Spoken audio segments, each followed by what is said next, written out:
once upon a time in a small mountain village. His name was Ibrahim. Now, Ibrahim wasn't just any gardener. Every spring, his garden looked like a living rainbow, attracting bees. One winter, the king of the nearby kingdom announced that he would choose his next royal gardener based on the most beautiful plant grown from a seed he would give. Whoever won would have the great honor of tending to the king's own garden. Yes, this young boy was none other than Amir. Ibrahim, too, received the seed, but when he tried to plant it, nothing grew. He watered it daily, cared for the soil, and even sang to it, but the seed remained stubbornly dormant. Weeks turned into months, and the pot stayed empty. As spring arrived, the villagers prepared their plants for the competition. Some had roses, others tulips, and some displayed exotic flowers no one had seen before. Amir, too, had a beautiful sunflower, but he was worried about Ibrahim, who had no plant to show.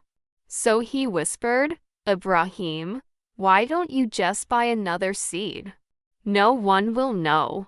But Ibrahim only smiled mysteriously and replied, "A gardener's worth is not in the beauty of his flowers, but in the honesty of his hands."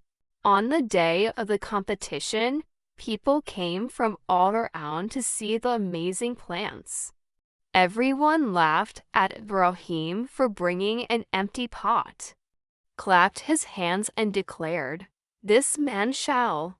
The king explained, "The seeds I gave you were boiled and could never grow. Every plant you see here is a result of cheating, except this man's empty pot. He alone had the courage to be honest when no one was watching." Ibrahim's eyes glistened with happiness as he bowed his head in acknowledgement.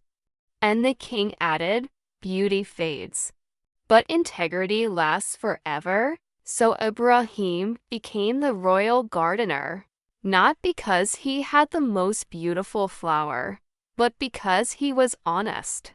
He taught the king's children how to plant and care for the royal garden.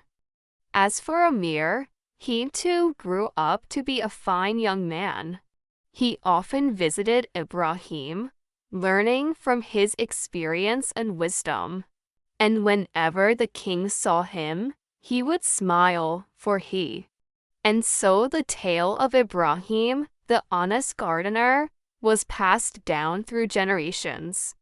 In a world where beauty is often praised, but it will give us what we truly deserve, and that is the true measure of beauty.